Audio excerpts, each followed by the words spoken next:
Galera, o capítulo 168 de One Punch Man terminou de um jeito épico, né? Com o quê? Com o Saitama voltando no tempo, revertendo todos os eventos mais trágicos até aquele momento que ele voltou. Mas como que ele fez isso? Como que ele voltou no tempo? Vamos entender isso agora.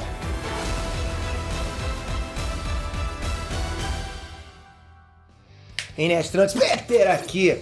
Galera, o Saitama já é careca, lutou pelado e agora ele volta no tempo. Pô, só falta pintar de azul que virou o Dr. Manhattan, né, pô? O cara tá peladão.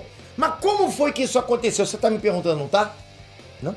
Galera, o Saitama sempre foi um cara que resolvia qualquer coisa ou resolve qualquer coisa dando soco, né? Ok que dessa vez não foi diferente, porque no final das contas ele precisou dar um soco no Garou pra reverter todos os acontecimentos. Mas antes dele dar o soco, ele teve que fazer uma coisa que não é qualquer um que consegue fazer. Ele voltou no tempo. Rapaz, ele tá aumentando o leque de poderes dele. Bota mais um pra conta. O que ele pode fazer daqui a pouco? Daqui a pouco ele pode fazer qualquer coisa.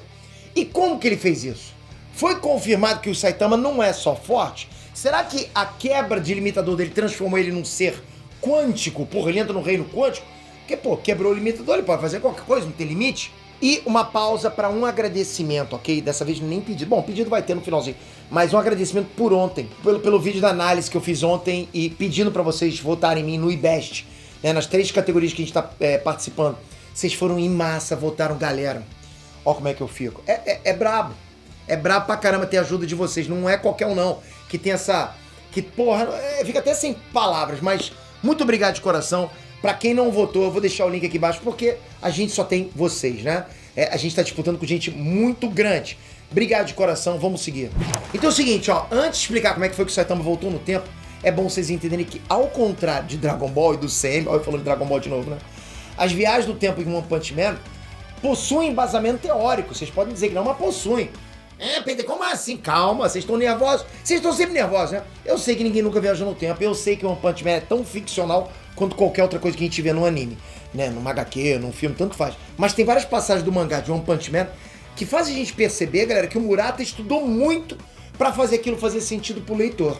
E com essa viagem no tempo não é diferente. Eu comparei essa cena do Saitama voltando no tempo com Dragon Ball e com o Semi, porque esses dois casos são casos clássicos de viagem no tempo que não possuem nenhum embasamento. Tipo, essas viagens no tempo desses dois que eu falei ocorrem como ocorrem e só. Tipo, ninguém deve nenhuma explicação. Entra aqui que tu vai fazer uma segunda linha aqui, blá blá blá. Você não tem... não teve pesquisa ali, ok?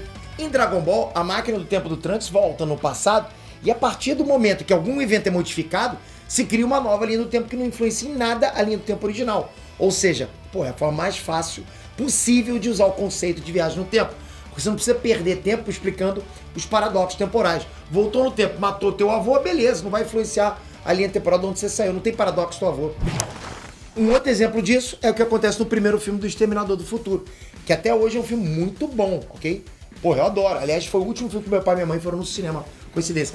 Mas a questão da viagem no tempo realmente envelheceu mal. Por quê? Porque nesse filme, tá, o John Connors, que é o moleque lá, que na verdade ele estava no futuro, né? Ele manda um soldado chamado Kyle Reese pro passado para proteger a mãe dele de um exterminador. A ideia da Skynet é matar a mãe do John antes que o próprio John nasça. E assim ele não ia ter nascido para se tornar o líder da resistência contra o Império de Máquinas. Ou seja, Skynet manda o exterminador mata a mãe do John Connors e pronto, acabou, não tem mais nada pra frente. O problema é que depois que o Kyle Reese voltou pro passado, ele se apaixonou pela Sarah Connors e teve um filho com ela. E o nome do filho é John Connors.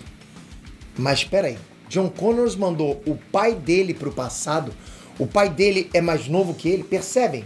É esse tipo de coisa que Dragon Ball quis evitar quando usou o conceito de linhas do tempo paralelas, porque teria que ter muita explicação, é difícil, quando fala em paradoxo é difícil. Mas o que aconteceu em One Punch Man é diferente. Não tem linha do tempo paralela, coisíssima nenhuma, não tem nada disso. É uma linha do tempo só, né? Tipo o Exterminador do Futuro.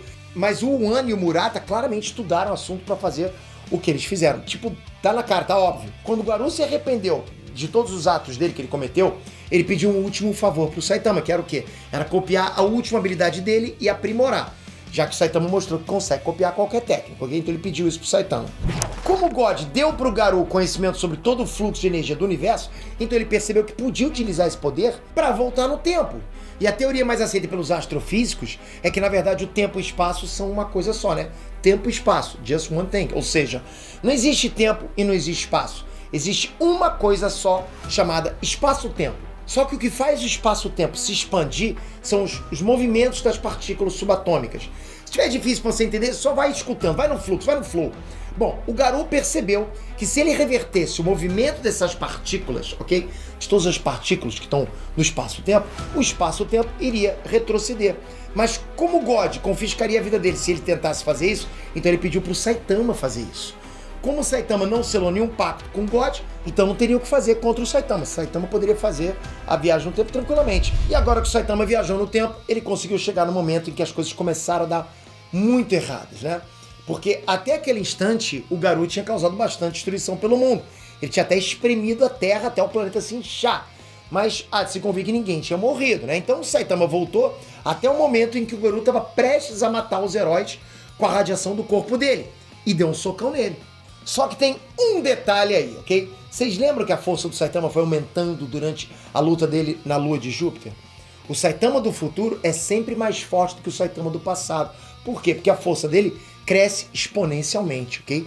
Então o soco que o Garou levou foi um soco muito mais forte do que os socos que ele havia tomado antes. E eis que ocorre o famoso paradoxo temporal. Se o Saitama voltou no passado para impedir um futuro trágico, que aconteceria, lógico, futuro, né? Isso significa que, na prática, o Blast nunca apareceu para lutar contra o Garou. E se o Blast não apareceu, não tem como os dois terem ido parar em Júpiter. Não, isso não existe. E se eles não foram para Júpiter, o Saitama não pode ter voltado no tempo para impedir o Garou. É por isso que o mangá diz: aquele soco potencializado anormalmente em uma lua de Júpiter voltou no tempo e atingiu antes que fosse dado. Ou seja, o Saitama deu o soco, mas não deu o soco ao mesmo tempo. Ele causou o que os teóricos chamam de inversão de casualidade, ou seja, ele acertou o soco antes de dar o soco. Mas como o Garou foi impedido, significa que esse Saitama do futuro nunca realmente existiu, e por isso o fluxo do tempo fez ele se unir ao Saitama do presente, né? Mas mesmo com o desaparecimento do Saitama do futuro, o Saitama do futuro não existe mais, ainda assim parece que ficaram algumas anomalias temporais, porque o gerador do Genos original continuou na mão dele, e os Genos do passado tá lá, vivão. Por que os dois reatores não se fundiram igual aconteceu com o Saitama? Isso é algo que a gente pode discutir em outro momento. E já que a gente falou em Viagem do Tempo, quero só lembrar pra você que o Peter do futuro está vindo aqui agora pra falar que a gente ganhou o IBEST. Sabe por quê? Porque vocês voltaram pra caramba. Obrigado de coração. Que é isso? Viagem no Tempo só com vocês, clicando casca grossamente aqui no link do IBEST. Porra, galera, a gente tem chance pra caramba. Eu vi uma luz no fim do túnel, hein? Eu vi uma luz no fim do túnel. Obrigado de coração. Vai vir mais vídeo do One Punch Man amanhã. Mas você tem que tocar aqui, se inscrever, ativar sininho, porque sem sininho você perde. Pô, é vídeo pra caramba. Tamo no oceano de vídeo, né? Não para. E o YouTube não para de ter vídeo. Então você tem que estar inscrito com o sininho, porque, ó, amanhã tem vídeo maneiro. E eu tô lendo os comentários de vocês, hein? Porra, dei coraçãozinho pra caramba ontem. Obrigado de coração, até a próxima. Fui!